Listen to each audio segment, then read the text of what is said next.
इस वीडियो में हम श्वसन संबंधी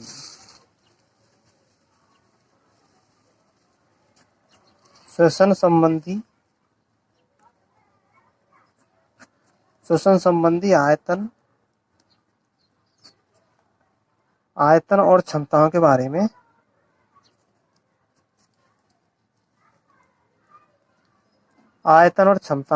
हम देखेंगे। तो आयतन कितने हैं? 4 है। 4 तो हमारे आयतन होंगे और 5 क्षमताएं होंगी।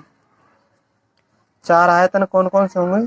एक होगा, आयतन की बात करते हैं हम तो टाइडल वॉल्यूम। टाइडल वॉल्यूम को बोलते हैं ज्वारीय आयतन या सामान्य आयतन। एक व्यक्ति सामान्य श्वसन के दौरान कितनी वायु निकाल सकता है या फिर कितनी वायु अंदर ग्रहण कर सकता है, उस वायु के आयतन को हम ज्वारीय आयतन, टाइडल वॉल्यूम या फिर सामान्य श्वसन कहते हैं। और इसकी मात्रा, इसका आयतन होता है 500 ml। 500 ml होता है। और एक स्वस्थ मनुष्य इसके हिसाब से प्रति मिनट में 6,000 से 8,000 ml वायु को ग्रहण कर सकता है या फिर निकाल सकता है। फिर दूसरी है हमारी अंत्य श्वसन सुरक्षित आयतन, जिसको बोलते हैं inspiratory reserve volume IRV।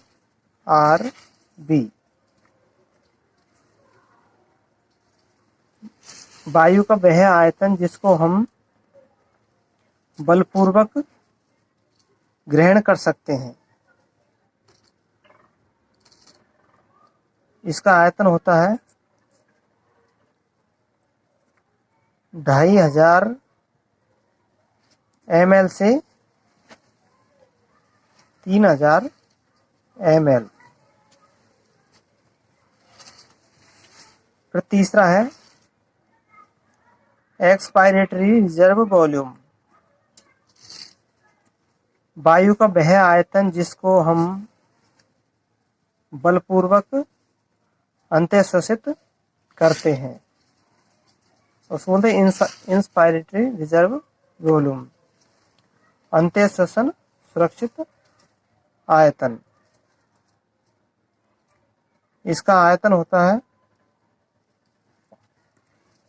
1,000 ml से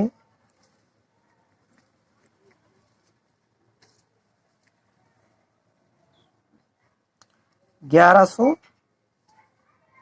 ml होता है। फिर चौथा है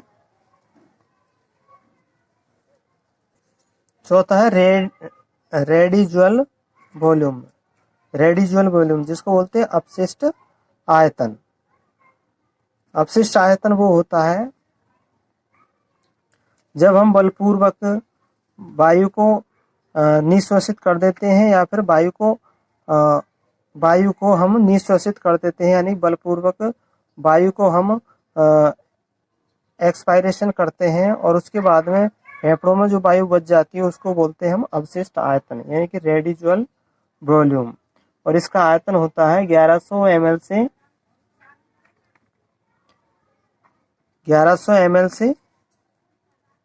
1,200 ml।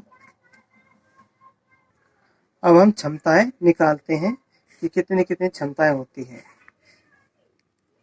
टाइडल वॉल्यूम और इंस्पायरेटरी वॉल्यूम, इन दोनों को जोड़ करके हम निकाल सकते हैं इंस्पायरेटरी कैपेसिटी IC, यानी कि अंतः श्वसन क्षमता। और फिर जो टाइडल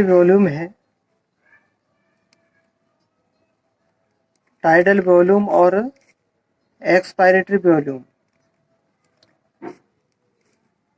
इसको जोड़ करके हम एक्सपायरेटरी कैपेसिटी निकाल सकते हैं, यानी कि निःश्वसन क्षमता। एक्सपायरेटरी कैपेसिटी बोलते हैं निःश्वसन क्षमता। फिर इसके बाद हम इन तीनों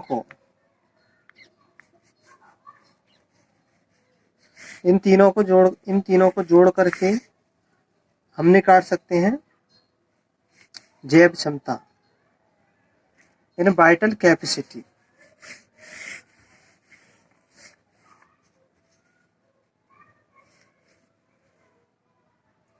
अब हम तीन यानी tidal volume, inspiratory residual volume और एक्सपायरेटरी रेडिजुअल वॉल्यूम, इन तीनों को जोड़ करके हम निकाल सकते हैं vital volume, VITAL, vital volume, यानी कि वाइटल कैपेसिटी है, जैव क्षमता निकाल सकते हैं, वाइटल कैपेसिटी, जैव क्षमता। अब हम तीसरी कैपेसिटी देखते हैं, फंक्शनल रेजिडुअल कैपेसिटी यानी FRC। तो FRC किससे मिलकर बनी होती है? एक्सपायरेटरी रिजर्व वॉल्यूम और रेजिडुअल वॉल्यूम से मिलकर बनी होती है FRC, फंक्शनल रेजिडुअल कैपेसिटी यानी कार्यात्मक अवशिष्ट क्षमता। और जो पांचवी है वो इन चारों को मिलाकर के जो क्षमता बनती है उसको बोलते हैं हम फेफड़ों की कुल क्षमता, यानी लंग कैपेसिटी, लंग।